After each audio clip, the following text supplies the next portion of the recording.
mesa temática que lleva por nombre Cooperativas y Futuro del Trabajo, Inteligencia Artificial, Plataformas y Gobernanza Digital.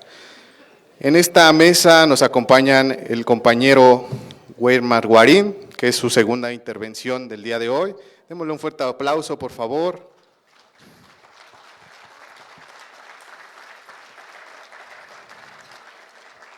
También se encuentra con nosotros el ingeniero Javier Martín del Campo, que nos acompaña desde la unidad de UAM Xochimilco. Por favor, un fuerte aplauso.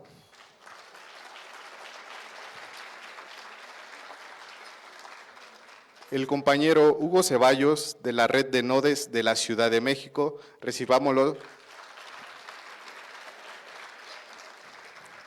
También se encuentra con nosotros la doctora Marina Vicario, de la Comisión de Inteligencia Artificial y Tecnologías Emergentes de la Red de Nodes CDMX e investigadora del Instituto Politécnico Nacional.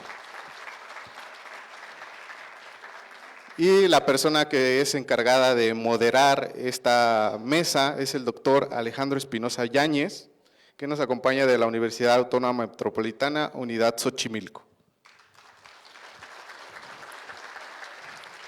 Sin más demora, le cedemos la palabra al doctor Alejandro, que es el encargado de moderar esta sesión.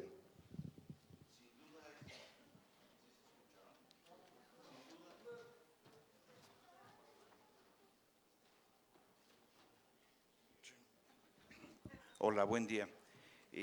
Un gusto estar acá y realmente muy importante reflexionar sobre esto porque es algo en lo que creo que estamos llegando un poquito más tarde de lo que, y no solo en México, en el mundo, los sindicatos, las cooperativas, las organizaciones de trabajadores están llegando un poco tarde y es muy importante reflexionar sobre esta cuestión, ¿no?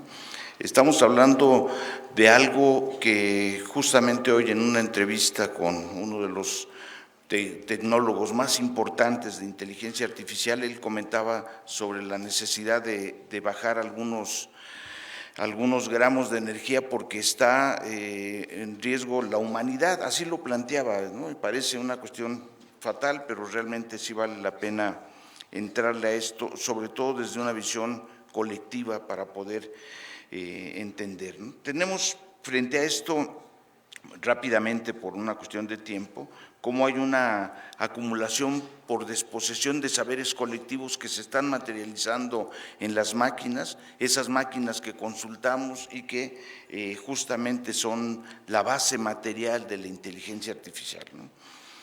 Una parte de la discusión que se ha avanzado de manera importante señala que no se trata de algo neutral. Cuando hablamos de inteligencia artificial estamos hablando de grandes corporaciones que están detrás, de los hombres que concentran la mayor riqueza en el mundo. O sea, estamos hablando de los sujetos que son, o así se presentan ellos, como los dueños del mundo, con una capacidad tentacular que está realmente aprisionando a gobiernos, aprisionando a organizaciones y que ahora nos reúne para justamente pensar en este sentido. Entonces es un desafío para las organizaciones no solamente comprender el rumbo de la inteligencia artificial, sino también entenderla como una máquina de despojo, pero que al mismo tiempo puede ser un instrumento de emancipación. Y creo que en ese sentido, o sea, la inteligencia artificial llegó y no se va a ir, ¿verdad? La cuestión es cómo encaramos esto, cómo encaramos los procesos de robotización, de gestión algorítmica, con toda la mutación profunda que significa en el mundo contemporáneo. Es decir, estamos frente a una mutación antropológica de alcances gigantes que no podemos prever del todo. Una última anotación para dar paso a los ponentes que son los que nos van a ilustrar en esta materia. Planteaba un antropólogo italiano algo que me parece muy sugerente, ¿verdad? Mientras que muchos de los que estamos aquí, o la gran mayoría de los que estamos aquí, escuchamos las voces de nuestros padres cuando éramos pequeños, ¿verdad? Era parte del proceso de acompañamiento y todo. Ahora una gran parte de los chicos están escuchando más las voces de máquinas, de Alexas, que la de su propia madre, ¿verdad? Y están más pegados a las tabletas, a los celulares. El iPhone se convierte en un aditamento esencial para muchachitos de 3, 4 años, ¿no? Es decir, estamos asistiendo a una mutación cultural brutal, y en donde los sindicatos, las cooperativas, los trabajadores, las organizaciones políticas de derechos humanos tenemos que meter el diente para reflexionar sobre esto. Ahora toca el turno para reflexionar desde el campo de las cooperativas. Y como señalaba nuestro presentador, tenemos a 3 compañeros de NODES de la Ciudad de México que van a participar sobre esto. Tenemos 45 minutos, se nos avisó, entonces tendremos que ser muy breves, y traen un conjunto de preguntas y provocaciones que son muy pertinentes para poder abordar. Bueno, vamos a dar la palabra, por favor. Adelante, Hugo, o estaría nuestra compañera. Entendí que vamos a responder unas preguntas o que vamos a formular. De que hay unas preguntas que justamente, pues, si nos las pueden presentar como parte de este escenario de discusión, y que indica que las cooperativas se han puesto las pilas para reflexionar sobre este asunto, ¿eh? Cuáles son los alcances y límites de la inteligencia artificial y cómo encararla desde las cooperativas, ¿no? Con toda la pertinencia que esto implica. Bueno, en el Año Internacional de las Cooperativas nos invita a renovar nuestro concepto con el desarrollo sostenible. No se escucha. Hugo, si quieres Sí. ¿Me escuchan? Muy bien. En el Año Internacional de las Cooperativas nos invita a renovar nuestro compromiso con el desarrollo sostenible y la equidad. Desde la vibrante economía social de la Ciudad de México, responderemos a este llamado explorando una nueva frontera, la soberanía tecnológica del sector. Esta sesión busca trascender en la celebración protocolaria para entrar en la acción estratégica. ¿Cómo pueden las cooperativas mexicanas apropiarse de la inteligencia artificial y las tecnologías emergentes para resolver problemáticas reales de gestión y competitividad? Abordaremos la gobernanza tecnológica como un nuevo pilar del cooperativismo moderno, buscando soluciones que nos permitan navegar en la economía digital sin perder nuestra esencia. Es momento de demostrar que el cooperativismo en México no es cosa del pasado, sino la alternativa económica más innovadora para el futuro. Vamos a empezar con esta primera pregunta, y lo vamos a hacer a formato de preguntas detonadoras en este panel, y los ejes temáticos para ello va a ser, para estructurar esta discusión, va a ser para que la mesa de trabajo tenga esta misma perspectiva que la que tuvimos en la nacional. Dice: el diagnóstico y brecha digital. ¿Cuál es el estado actual de la digitalización en las cooperativas mexicanas y cuáles son las barreras de entrada para el uso de la inteligencia artificial? Decía Alejandro que estamos llegando tarde. Siempre genera un poquito de polémica en la otra mesa. Yo creo que estamos llegando, como casi todos, al justo tiempo. Les explico. Este país tiene brechas digitales ya, algunas en atención, otras en proceso y otras no resueltas. Yo los invito a leer el actual informe, el actual reporte del organismo denominado Centro México Digital. Centro México Digital viene publicando, y esta es la quinta vez que lo hace, este es el quinto año que lo hace, el Índice de Desarrollo Digital Estatal. Es maravillosa esta publicación porque nos permite ver justamente en términos numéricos y además en términos territoriales cómo estamos con respecto de esta pregunta. Y en general, nuestro país tiene pues muchas diferencias, ¿verdad? Por un lado, aparecemos en la Ciudad de México en casi los 5 años muy bien conectados, pero están nuestros estados como Chiapas, como Oaxaca, como Guerrero, en el último lugar del desarrollo digital estatal. Entonces, estas brechas entre los más conectados, los menos conectados y los intermedios son las que estamos tratando de cerrar. Yo quisiera poner como ejemplo un caso que me parece maravilloso en el estado de Campeche. Y Campeche en solo 2 años hizo una transformación digital fenomenal.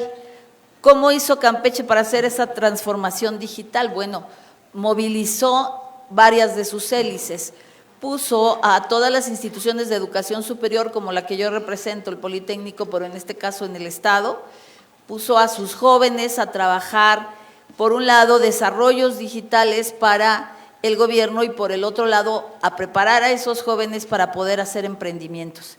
Entonces, tenemos que el primer pilar que tenemos que garantizar en las cooperativas es este pilar de la infraestructura. Las cooperativas tenemos que estar conectadas.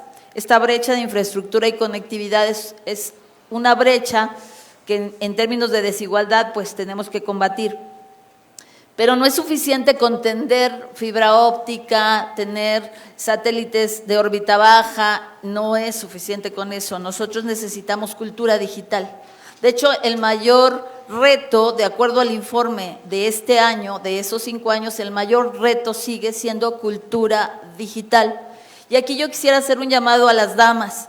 Está demostrado que la mamá digital, la abuela digital, la tía digital es la principal evangelizadora de la era digital. Entonces necesitamos centrarle las mujeres de lleno al tema digital. Y finalmente, pues lo que se está discutiendo, cuando yo llegué hoy estaba la mesa de políticas públicas, lo que estamos discutiendo, la gobernanza.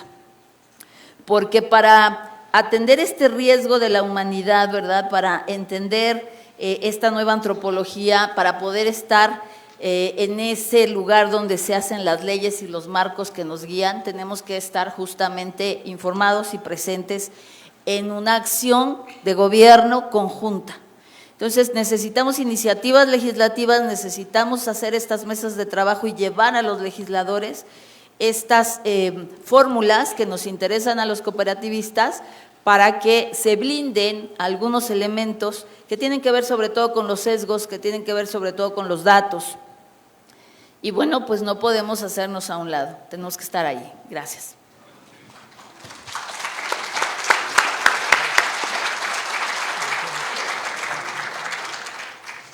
Bien, respecto del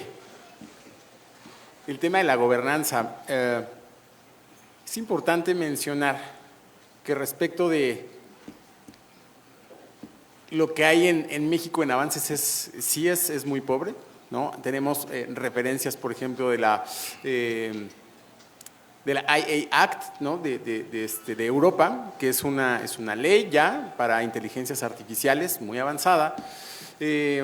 La China también, por supuesto. El tema en México, que tenemos un visitante de Brasil, bueno, perdón, en América Latina, tenemos un visitante de Brasil, pues bueno, hay una ley que es, bueno, es la ley brasileña, pero que, pues, vamos, es un poco como lo que hay en Europa respecto de temas de gobernanza. Pero sí tenemos que incidir, pues, más, por supuesto, como cooperativas también, en ese sentido. ¿Para qué? Para que haya, pues, un mejor control de todo lo que hoy día tenemos como problemática, sobre todo en el tema de los datos, ¿no?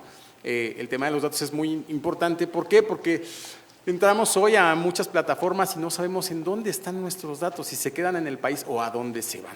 Entonces es una brecha muy importante que hay que cubrir y hay que incidir también, pues, como cooperativas, ¿verdad?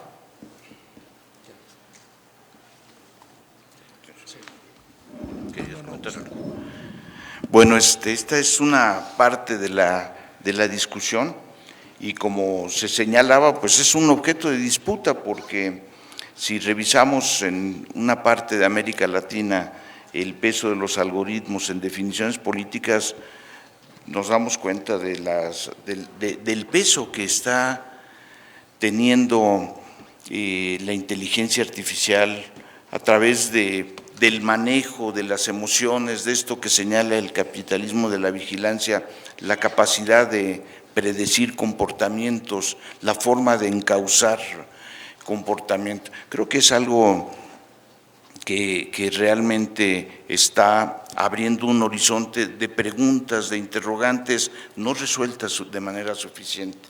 Esta cuestión de la gobernanza algorítmica trabajada por Cyborg, por Gillespie, por Carvalho Macedo, nos abren una discusión muy importante, no es un asunto solamente técnico, es la forma en que se están modificando comportamientos sociales que viene de mucho tiempo atrás. Yo creo que este argumento que planteaba Ricardo Alemán, de que estamos viendo a generaciones que nacieron en el neoliberalismo, en donde destaca el énfasis en la disminución del Estado y en el planteo del egoísmo como una forma de estrategia de supervivencia sistemática, está presente en el escenario, ¿no? Entonces, por eso yo comenzaba con esto, pero sí es importante señalarlo, es una reflexión que está en tensión y que aquí justamente es muy importante sobre esto. ¿Podrías comentar algo?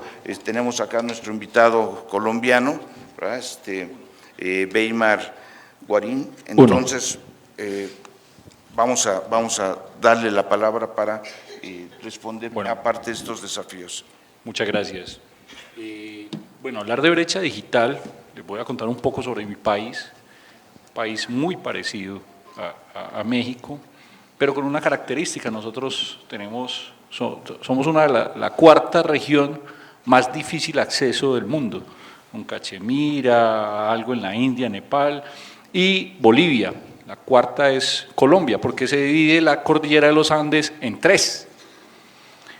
Y quiero empezar por ahí, porque es que el modelo que nosotros entendemos de inteligencia artificial y el modelo que entendemos de desarrollo del pensamiento en la tecnología es un modelo americano. Pero pasa y sucede que China son 1.400 millones de chinitos, Rusia unos 300 y la India 1.500. Ellos tienen un modelo totalmente distinto de desarrollo de la inteligencia artificial, totalmente distinto de las IAs, totalmente distinto del tema digital y de las brechas digitales. Y nosotros, cuando nos llegan las cosas, ya nos ha pasado hace mucho rato. Ya los programas, cuando a nosotros nos llegó el BlackBerry, que fue tan potente, eso ya había pasado, ya lo habían prohibido. Miren, solamente un comentario en el tema de educación. En Japón, por ejemplo, no dejan que los niños utilicen audífonos, pero nos venden audífonos. Ese es el tema. Nosotros, en este momento, lo que nos estamos encontrando es con un paredón bueno, ¿hacia dónde miramos? Miramos hacia el norte, a lo que nos dice Norteamérica, que lo de China es malo, lo de Rusia está prohibido, lo de la India nadie lo entiende, pero todos nuestros productos vienen de allá, ¿cierto? Y voy a entrar entonces en la materia.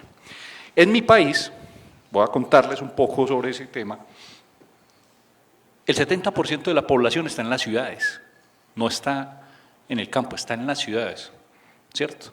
Y de ese 70%, nosotros tenemos 1.400 municipios, de los cuales 340 no tienen luz.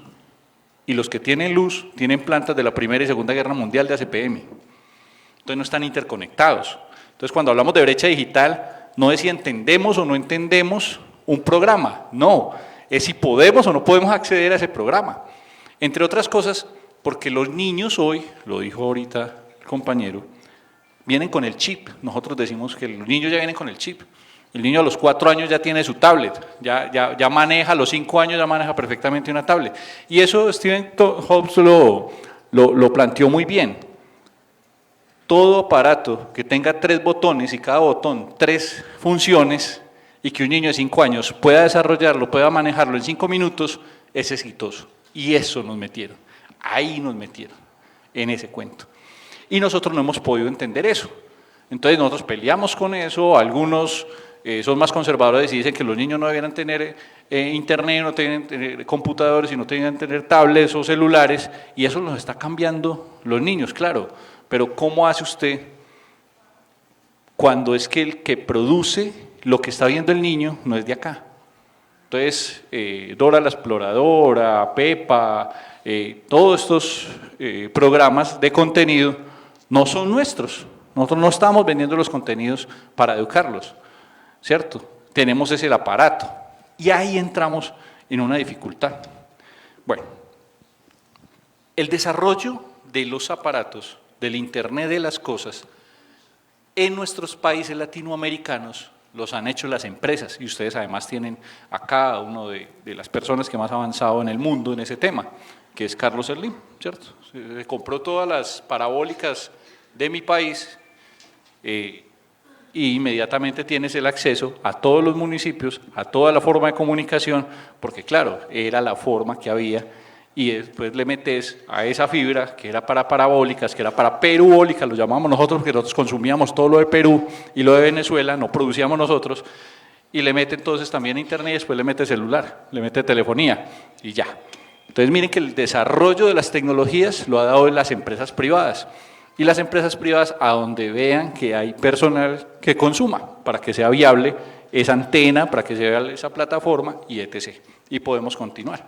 Así nos pasa también, y solamente les voy a dejar ese dato, con la luz solar, con los paneles. Solamente se hacen asequibles donde hay una gran cantidad de casas que puedan usarlo, que es una tecnología que es costosa porque no la entendemos, que es costosa porque no la queremos entender, y lo que hacemos es que compramos todo el equipo en vez de repararlo. Por el tema de la obsolescencia programada. Miren que seguimos con el tema de la brecha digital. ¿Por qué? Porque es en nuestra cabeza donde nosotros no hemos entendido cómo funciona el tema. Por eso se nos dañan y cambiamos los teléfonos y los aparatos en la casa una vez al año. Porque es que nos tienen el tema de la obsolescencia programada para bote, no repare. ¿Quién volvió a reparar un radio? ¿Alguien sabe dónde encontramos quién repara una licuadora? Ya la botamos porque eso, ¿cierto? Ese tipo de temas es de los que tenemos que hablar cuando hablamos de brecha digital, porque nos va a llevar allá, al aparato, al para qué. Voy a dejar por ahí, porque me quería pegar a un tema que estaban hablando sobre el tema de la cobertura y de la gobernanza. No sé si me tomo el atrevimiento de empezar con ese tema, que es la siguiente pregunta, las plataformas. Miren, en la escuela, la cual represento, hacemos un diagnóstico de nuestros estudiantes.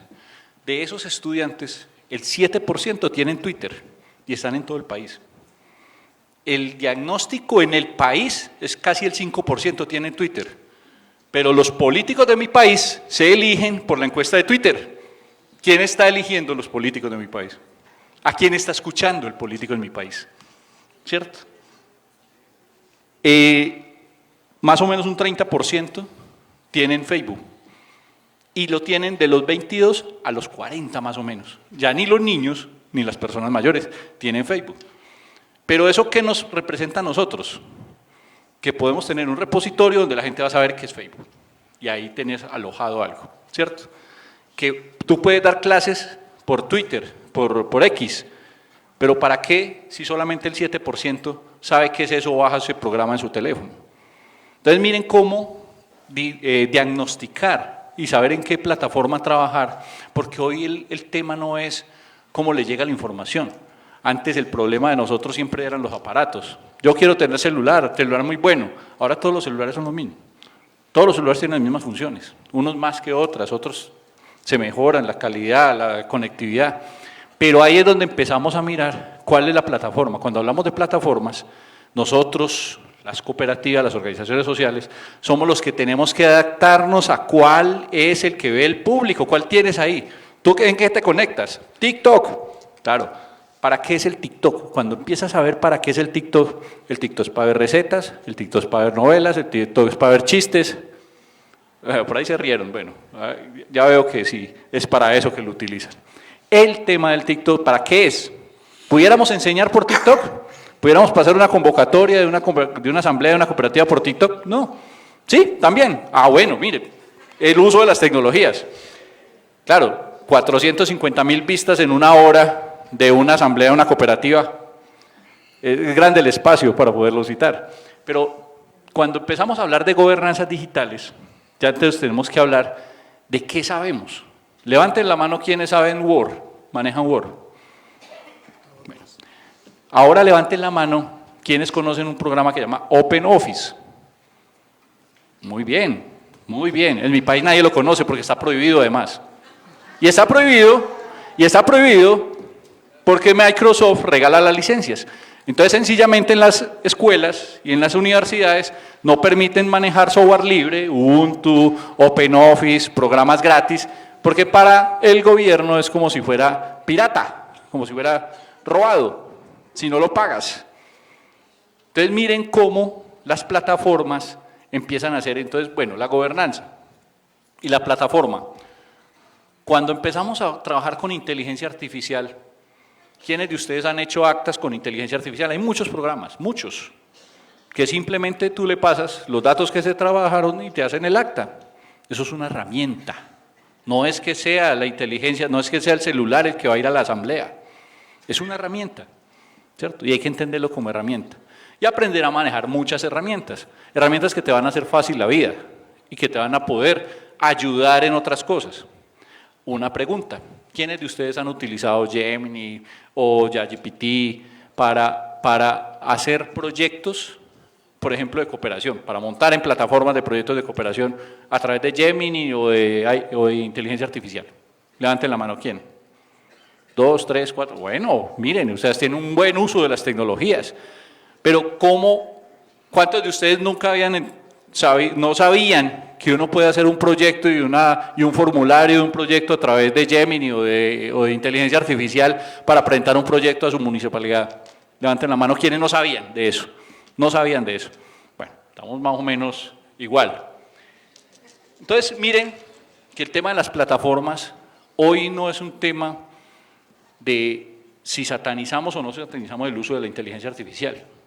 El tema es hacia dónde estamos mirando y cuándo nos va a llegar, porque eso ya llegó, eso ya está acá, ya está.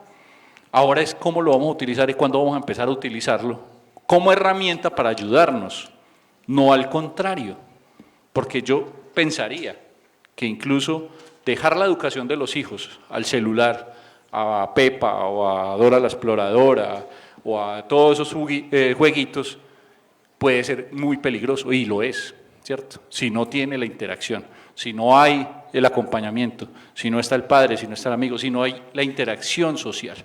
Y en esa interacción social, ahí es donde nosotros llevamos la delantera.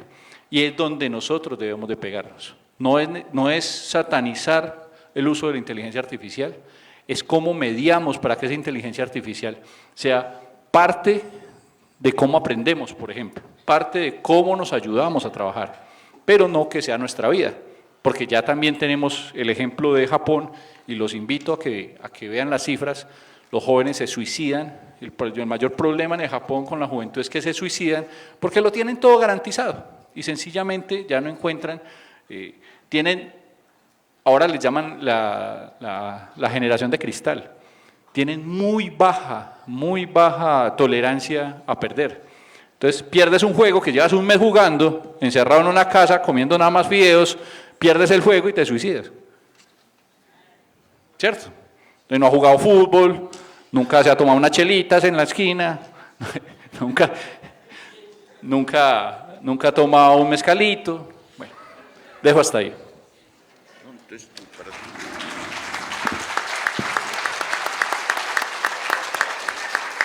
En la discusión teórica se habla del patrón invisible, del algoritmo como un patrón invisible, ¿verdad? Y el trabajador de plataforma, pensando en esta discusión, es para tratar de activar ahí un poco más de argumentos, el trabajador de plataforma se convierte en su propio subcontratista, si revisamos esto de manera escrupulosa.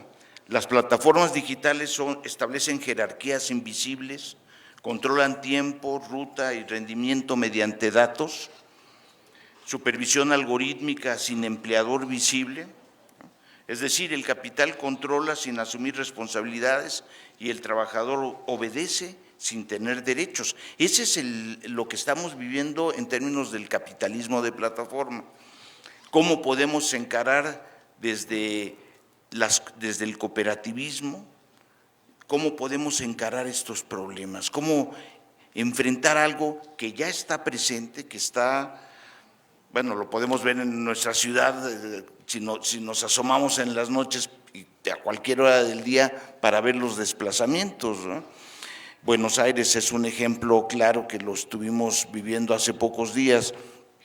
El mundo está viviendo esta cuestión de un capitalismo de plataformas y que, repito, en donde el capital controla, pero sin asumir responsabilidades. Y hay producción de plusvalor y todo. Entonces, ¿cómo desde el cooperativismo podemos enfrentar esta situación?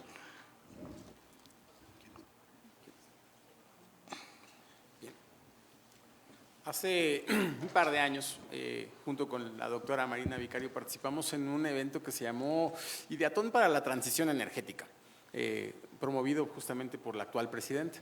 En ello justamente desarrollamos una idea de una plataforma que fuera propiedad de todos los que metemos nuestros datos en ella, una plataforma cooperativa. Hoy vemos plataformas, por ejemplo, como el Facebook, que tiene un solo dueño. ¿Cuántos de aquí tienen Facebook? Prácticamente todos, ¿no? Ahí resulta que solo hay un dueño de su información y él decide vendérselo a quien él quiera. Aquí planteamos algo en el sentido cooperativo disruptivo, en el que todos los que metemos nuestros datos en esa plataforma, bueno, todos somos los dueños de ella, pero hay una particularidad en esto mismo también. Para poder sacarle el máximo provecho en el sector cooperativista, hay una situación muy particular con el desarrollo de productos y servicios que hacen las cooperativas en nuestro país, particularmente el problema de la comercialización. Todos nos atoramos en el tema de la comercialización. Cuando vamos a vender, pues bueno, siempre tenemos el problema de los espacios. De manera muy particular, por ahí participé con la Secretaría de Desarrollo Económico en algunos cursos para la formalización de las MIPYMES y en muy especial me llegaron por ahí algunos cooperativistas, ¿no? Para darles estos cursos de la regularización. Y yo les preguntaba en dónde querían vender ellos sus productos. La respuesta general fue, pues me gustaría venderlos en Soriana, me gustaría venderlos en Walmart, me gustaría venderlos en Aurrera, y ahí se perdió el sentido. Porque si tú quieres ir a vender a estos retailers, pues bueno, pues vas a tardar 3, 6 o hasta 9 meses en que te paguen, ¿no? La intención aquí, ¿vas a aguantar todo eso? Nosotros planteamos una situación muy particular con esta plataforma. ¿Por qué no utilizamos esta plataforma? Para que tú expongas esos productos, ¿vale? Evidentemente al mercado cooperativista, pero también abierto a todo el público y en un segmento de mercado bien interesante que hay aquí, al menos en el centro del país, o hablando propiamente de la Ciudad de México. Mientras que tú quisieras vender tu producto como cooperativista en Walmart, en Soriana, que tienen alrededor de 160,000 unidades de negocio distribuidas en todo el país, solo en Ciudad de México tienes 80,000 tiendas de abarrotes. 80,000 tiendas de abarrotes, solo en Ciudad de México. Que pudiéramos hacer una sinergia con ellos para meter nuestros productos cooperativistas en este segmento de negocio que, aparte, pues bueno, pues cuando tú vas y metes tu producto ahí, pues bueno, ellos te pagan pues en efectivo.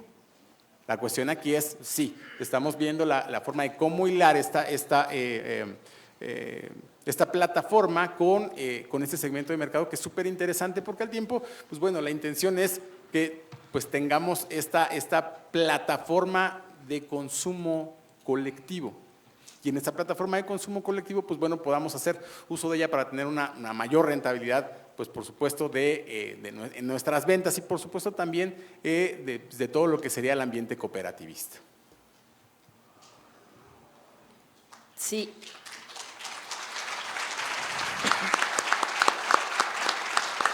Y se preguntarán si la plataforma ya está y estamos consiguiendo cerca de $1 millón para hacerla realidad, pero Entonces, a estas alturas creo que todos estamos ya presintiendo que la respuesta a la pregunta tiene que ver con la capacidad que tengamos de crear nuestras propias plataformas, ¿no es cierto? Y de que esas plataformas le pertenezcan al cooperativismo, al colectivo, no a una persona. Y eso es lo que tenemos que, pues, dilucidar, trabajar, construir o co-crear. Para ello yo quisiera ir más allá, porque esto implicaría incluso en una economía crear nuestras propias monedas cripto, ¿no? Incluso por sectores. Entonces, es cambiarnos el chip, es pensar de otra manera y por supuesto que podríamos hacerlo. Tendríamos que pues hacer una cruzada para analizar los retos tecnológicos, los retos económicos y tenemos que entrarle, no hay más.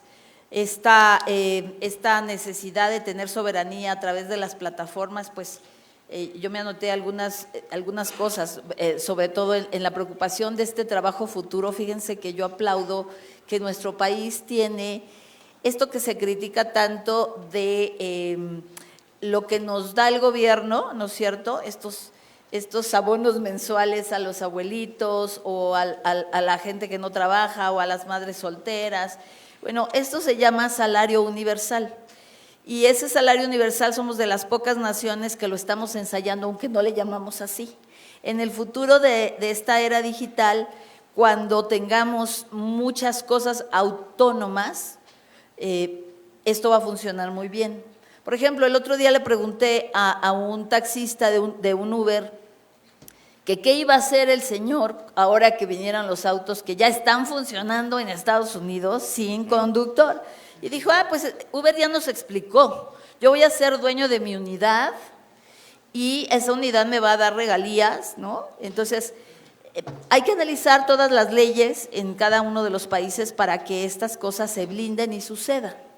Pero insisto, a mí me parece que estamos ensayando muy bien el escenario que a corto plazo nos tendrá que ocupar para generar este tipo de fórmulas. Agregaría un par de cosas más sobre el tema el tema de la soberanía. Los datos son tan importantes, tan importantes. Entonces, por un lado, necesitamos las plataformas creadas de manera colectiva donde seamos dueños de esas plataformas. Por otro lado, tenemos estos elementos económicos digitales también administrados por nosotros. Pero por otro lado, tenemos que tener un compromiso con los datos. ¿A qué me estoy refiriendo? Sin datos, por muchos algoritmos que pensemos, no hay inteligencia artificial. El verdadero oro son los datos, los datos. Si los cooperativistas no estamos dispuestos a colocar el dato en la plataforma, estamos perdiendo todos. Entonces necesitamos ir con un compromiso decidido por esos datos y obviamente todo esto bañado por un código de ética muy importante. Yo quiero proponer aquí en este foro que el cooperativismo mexicano genere un manifiesto, una carta que le podemos llamar la Carta Mexicana de Soberanía Digital Cooperativa, donde comencemos por estos principios a los que nos vamos a ceñir para construirnos toda esa nueva realidad que nos merecemos y que debe ser nuestra. Yo quisiera también aquí decirles que en la agenda que estamos construyendo en la Comisión de Inteligencia Artificial y Tecnologías Emergentes, tenemos muy claro que necesitamos crear también laboratorios de innovación tecnológica y que podemos hacerlo porque tenemos a todas las universidades públicas de este país como aliadas, incluso a los centros de investigación. Los que hacemos investigación y desarrollo tecnológico sabemos bajar fondos de nuestro propio gobierno y de gobiernos incluso internacionales. Las cosas que pueden estar sucediendo aquí, si lo decidimos, pueden ser muy positivas. Y antes de pasar la voz a alguien más, quisiera yo hacer un par de aclaraciones porque he sido casi por 40 años tecnóloga educativa, no solo en México, sino en Latinoamérica. Y yo les quiero decir que en este país sí hacemos recursos educativos dignos, que los maestros usamos tecnología para la educación desde hace 60 años, hacemos cosas muy bien hechas. De repente perdemos la memoria, ¿no? Pero los contenidos que están consumiendo nuestros niños son hechos por mexicanos y para mexicanos. y quiero que pongan atención a algunos de esos logros monumentales, como lo fue en su momento Enciclomedia, que fue maravilloso el trabajo, más de 200 desarrolladores, y se ha sembrado tenemos una capacidad, ahorita tenemos toda la plataforma de saberes de México, donde muchas instituciones estamos poniendo contenidos en los MOOCs, en los NUCs, totalmente gratuitos, que es como nuestros Coursera o nuestros Platzi, pero nacionales. Y desde las primeras edades hay casos ejemplares, por ejemplo, en preescolar, las educadoras de Nuevo León están haciendo unas cosas extraordinarias. Existe el Día Mundial de Scratch y de Arduino, que lo hacemos a modo latinoamericano, y nosotros hemos aportado mucho, incluso tenemos nuestras propias placas. Le decía yo al compañero, ¿verdad?, que podemos hacer cómputo educativo con placas, o sea, con semiconductores diseñados en México, producidos en México. Una de esas placas se llama nada más ni nada menos que Miau Miau, ¿no? Y es una placa que supera al Makey Makey, y es una placa hecha en Aguascalientes. Entonces, yo creo que, a los que nos hemos dedicado a esto, hemos recorrido el país y hemos visto productos tecnoeducativos magníficos, no solamente en México. Llevo 3 viajes a Colombia, es un país que me encanta. Acabo de regresar la semana pasada, me estuve capacitando sobre aprendizaje basado en simulación. Y terminaría diciéndoles que este mismo reto que tenemos con las plataformas para el cooperativismo lo tenemos en la educación, por ejemplo, superior. Las facultades de medicina de algunos lugares no tienen recursos educativos avanzados abiertos. Existe algo que se llama movimiento educativo abierto, y lo que estamos haciendo en Politécnico es generando recursos inmersivos, metaversos educativos, y vamos tras un repositorio donde todo eso sea gratuito, no se tenga que pagar las licencias que se están pagando a las compañías para tener centros de simulación clínica. Gracias.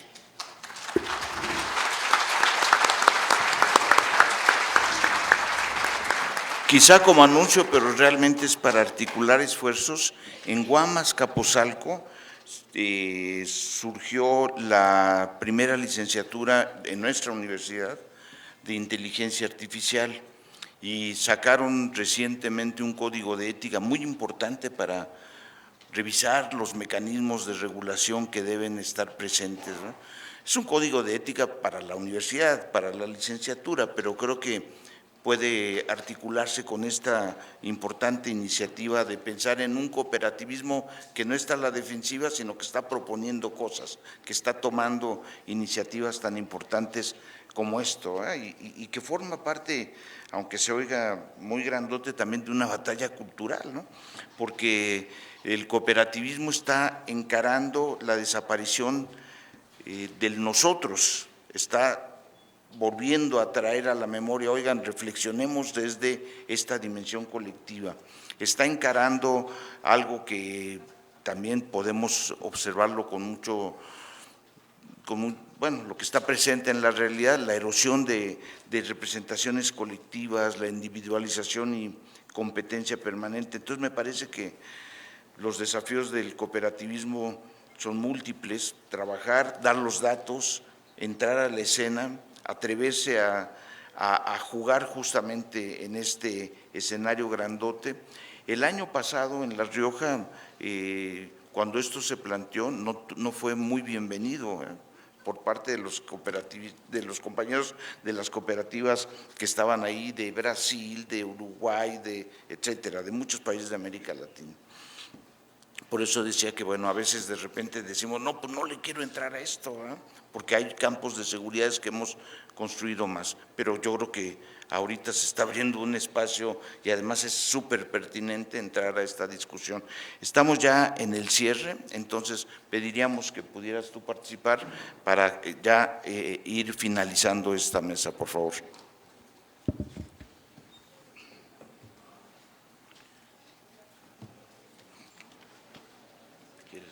Bueno, ahí. Bueno, algunos apuntes de las preguntas sobre el tema de la Big Data y el gobierno digital. Nosotros cada vez estamos viendo más en el mundo la data libre y la recolección de datos para el tema de la toma de decisiones, ¿cierto? eso no es no es nuevo, es algo que se está haciendo en todo el mundo, es un avance, claro, pero esos manejos de datos también tienen sus peligros, y sus peligros tienen que ver con diferentes formas, digamos, de ver el desarrollo, porque una cosa es el desarrollo desde los números y otra cosa es desde las personas. Es ahí creo que sería donde nosotros tenemos que empezar a hacer énfasis y en poner una posición desde el movimiento social y cooperativo frente a que las decisiones, si bien están tomadas frente al costo, beneficio según el número, pero también el bienestar, también el querer, también el consultar. La construcción colectiva tiene que desarrollar, digamos, un modelo donde pueda aplicarse este tipo de predicciones y de cosas que se están haciendo para las políticas públicas donde los datos son abiertos. Cada vez se utiliza más en el mundo y en las organizaciones las automatizaciones, todos ustedes lo ven en el WhatsApp, que creo que es hoy la red primordial que utilizamos en América, la automatización de respuestas, la venta incluso por WhatsApp. Hay muchas formas de utilizarlo, y en las pequeñas organizaciones, uno creería que no.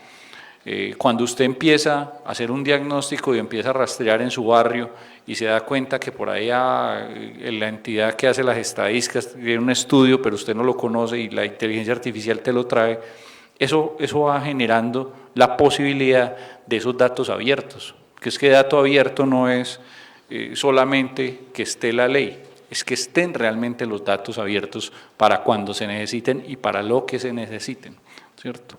Bueno, hay una pregunta sobre casos exitosos y hay muchos casos que pueden entrar a pensarse como exitosos de utilizar no solamente los cambios tecnológicos, sino la inteligencia artificial. Muchos de ellos ya los veníamos utilizando. El marcapasos es una adaptación del ser humano a la tecnología. Los audífonos que se utilizan para recuperar la audición, y vamos a ir avanzando mucho más, ¿cierto? Pero eso lo que nos trae es la adaptabilidad del hombre a esas tecnologías. Lo mismo nos está pasando con la mente. Nosotros nos va a tocar ver la muerte del Google, por ejemplo. Cuando a ti te sale una cosita, un circulito azul de inteligencia artificial en el celular, tú ya no tienes que abrir Google, sino que le preguntas a esa inteligencia, a Gemini o a cualquiera que tengas instalada en tu celular, y ya no vas a volver entonces al Google. Lo que nos pasó con el Messenger, lo que nos pasó con la Encarta, incluso lo que nos pasaba con los libros. Pero hay un tema, y es cómo hacemos para que esa adaptabilidad nos sirva para poder también descansar, también sacar tiempo para nosotros. Porque la tecnología es importante si nos regala tiempo. La tecnología es importante si no nos quita tiempo.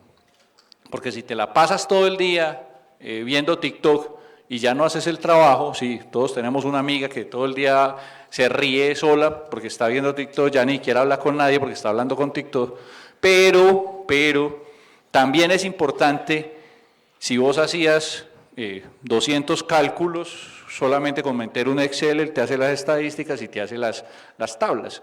Creo que hay muchas cosas que hay que empezar a pensar como estos elementos, como una adaptación, como una extensión, ¿cierto? Mas no como parte de nosotros. Y nos sirve, lo decía Pepe Mojica, la tecnología nos sirve y en el ámbito laboral nos sirve si nos da tiempo. Y en eso nosotros hemos estado rezagados los latinoamericanos en general.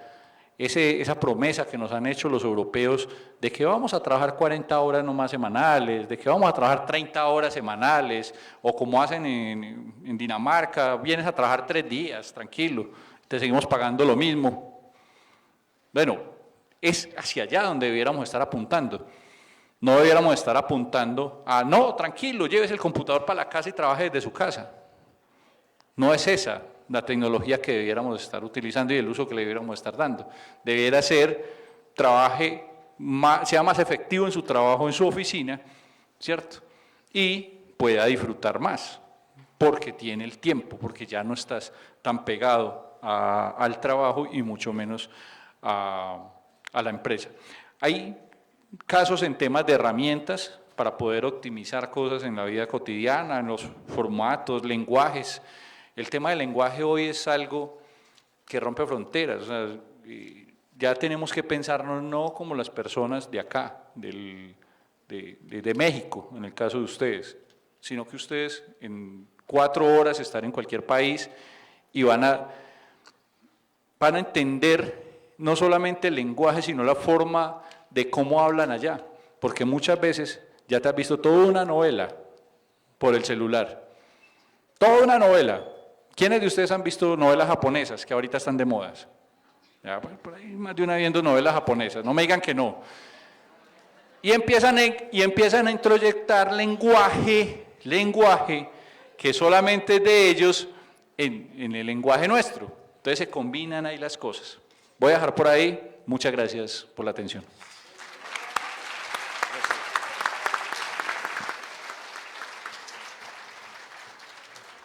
Pues bueno, llegó el momento de terminar la sesión.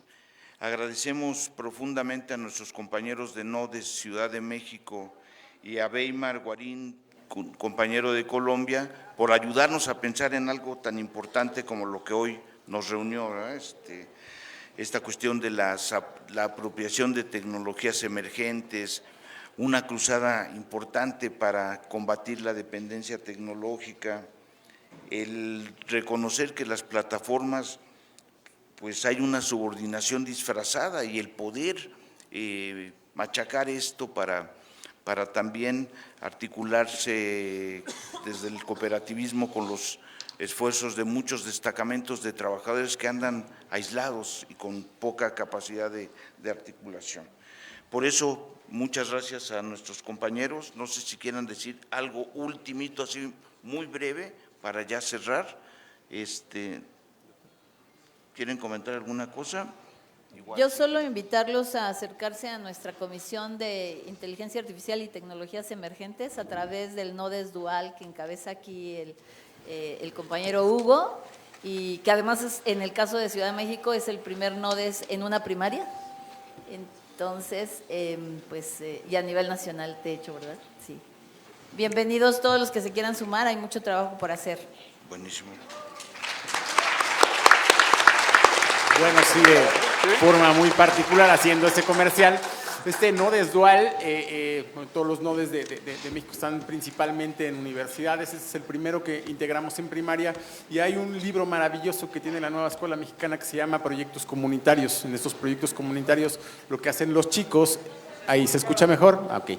En este libro de proyectos comunitarios, los chicos ven problemáticas del entorno y plantean soluciones a las mismas. Lo que hacemos aquí en el NODES es que estas problemáticas que ellos encuentren y que se conviertan eventualmente en soluciones, los convertimos en startups, en pequeñas empresas, pero con una particularidad: empresas colectivas. Les enseñamos a solucionar en colectivo desde la primaria. Eso es muy importante. Así es que, sí, como decía la doctora, tenemos un reto muy importante y todos están invitados a sumarse a estos esfuerzos junto con nosotros en el NODES Dual de la primaria Enrique Aguilar González. Bueno, pues gracias, buenas tardes, provecho, y estamos todos invitados a unirnos a este gran esfuerzo. Buenas tardes.